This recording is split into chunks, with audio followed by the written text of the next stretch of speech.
Unit 2, problem post number 3, multi-step equations, day 2. This video's guest of honor will be a swarm of rats. Gross.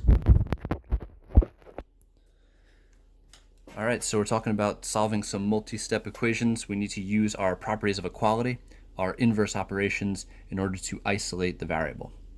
So let's jump right into it here. In order to isolate this variable, I'm going to need to first combine some like terms on both sides of the equation. So I'll start with the distributive property. I'll multiply my 4 by the x and the minus 7, so I'll have 4x. 4 times negative 7 is negative 28. Then I'll multiply the 0.3 in. 0.3 times x will be 0.3x. And then 0.3 times 2, well, 3 times 2 is 6, but 0.3, so it'll be 0.6. Could always use the calculator to confirm that. And then my plus 2.11 will come on down. Before I start using properties of equality, I'm going to combine some like terms here. So I'll leave the left-hand side of the equation exactly as I see it. I have 0.3x, and then I have 0.6 plus 2.11. So this will give me 2.71. This is like a 60 plus 11, would be 71. Alright, now that I have all of my like terms collected, I'm ready to start using my properties of equality. I want all my x terms on the left, I want all my numbers on the right. So let's remove the numbers from the left-hand side. I'm going to add 28 to both sides. Over here they'll cancel out, and I'll have just 4x. 0.3x has stayed the same. Now I have 2.71 plus 28. That is going to give me 30.71. Alright, so all numbers have been eliminated from the left. Now I need to remove all x terms from the right. I will do the opposite of 0.3, and I will subtract 0.3. So this will give me 3.7x equal to 30.71. Alright, from here we need to eliminate the coefficient. It's being multiplied by x, so I'm going to do the opposite, which is divide. So they'll cancel out, leaving me with just x. And now I'm going to need the calculator for this one. 30.71 divided by 3.7, 8.3. So x is going to be 8.3. Alright, moving on to number 2. We have a fraction, so we're going to have to handle a fraction. It'll be alright though. We'll start out with distributive property. My 6 will stay the same. A negative 2/3 is going to be distributed into this group of parentheses, so I'll have minus 2/3 x, and then negative times positive is negative.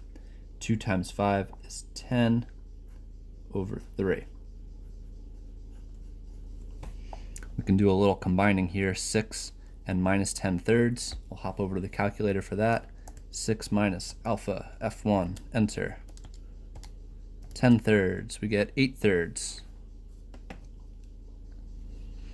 So we'll have negative 2 over 3x plus 8 over 3 equals 4x.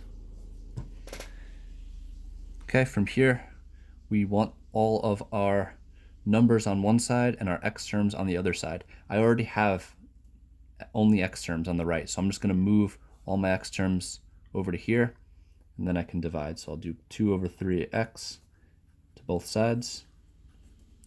So 8 over 3. 4 plus 2/3. 4 plus 2 over 3. We get 14 over 3.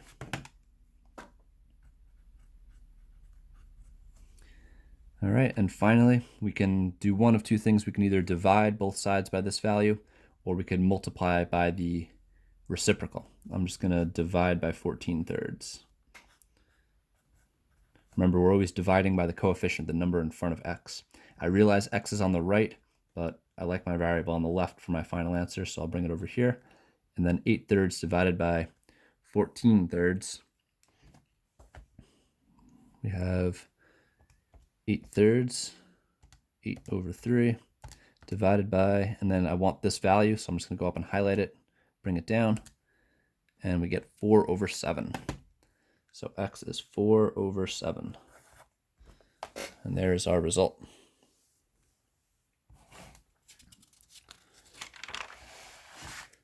Okay, for numbers 3 and 4, we have some multiple choice. So we want to see which of these will satisfy the equation. This will bring up an interesting point. Just to be clear on what solving equations actually means, is we're finding the value for the variable that will make the equation true. So I'm going to solve this the traditional way first by distributing and then isolating the variable. So I'll have 0.2n minus 1.2 equals 2.8.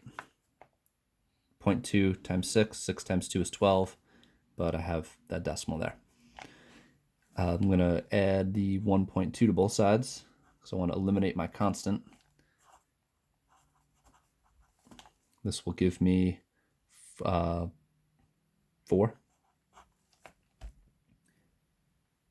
And then I can divide both sides by 0.2. That I want to be sure about, so 4 divided by 0.2 is 20. So n is equal to 20, and that will be answer choice C. Now, because n is equal to 20, that means 20 is the value for n that makes this equation true. So what I can do here, if I'm not really sure about my properties of equality and solving equations the traditional way, if I come across a question like this on a test, I can always use the strategy called back solving, where I use my answer choices, my multiple choice answers, substitute them in for the variable, and see which one works. I'll just jump right to the correct one, which is C, and I'll show if we use the 20 in place of the n, we will get our answer to be true. So I've substituted 20 in for n, and since this is true, it should give me 2.8, which in fact it does. If I were to use a different answer choice, say if I were to use option D, if I thought the answer was 44, this won't give me 2.8. It's not equal to 2.8, so that can't be the answer.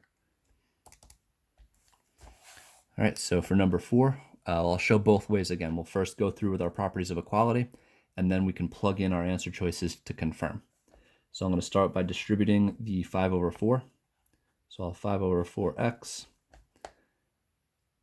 plus, this is going to be a large number, so I will use my calculator. Alpha F1, enter 5/4, and I'm multiplying that by the fraction 7/32. And we get 35/128.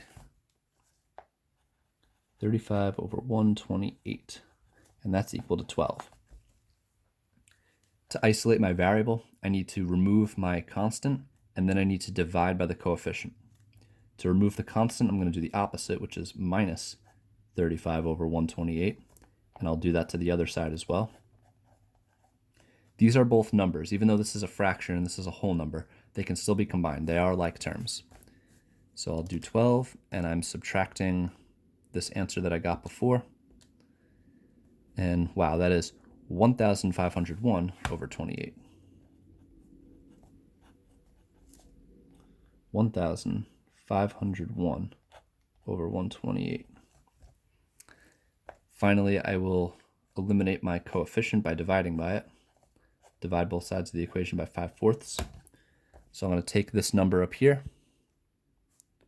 and I'm going to divide it by 5/4. And that's a very large fraction again, 1,501/160. But my answer choices are decimals. So I just need to convert this result to a decimal. I'm going to hit math, and option 2 says 2 decimal, and that will give me 9.38125. X equals 9.38125. Now, if we were afraid of the fractions and we weren't able to use our properties of equality, in a multiple choice setting, we can always use the answers to see if they solve the equation. So I'll start with the result that I got, and I want to make sure it's equal to 12. So I'll start with my fraction, 5/4, and I am multiplying this by x, which we now know is option B, 9.38125, and then I'm adding that to the fraction 7 over 32.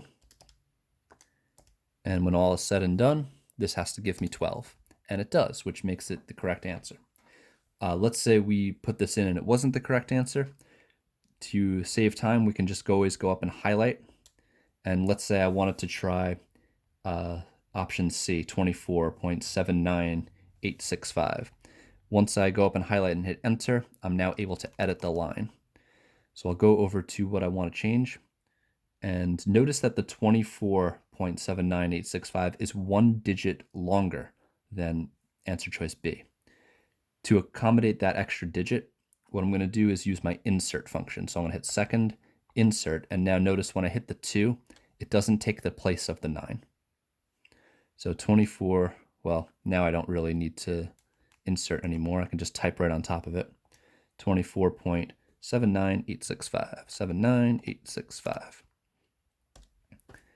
And now that gives me something that is not the correct answer. So now I've verified, okay, this is the correct one, this is not the correct one. But notice as I was typing the decimal portion of the number 79865, every time I would type, it would type right over what was already there.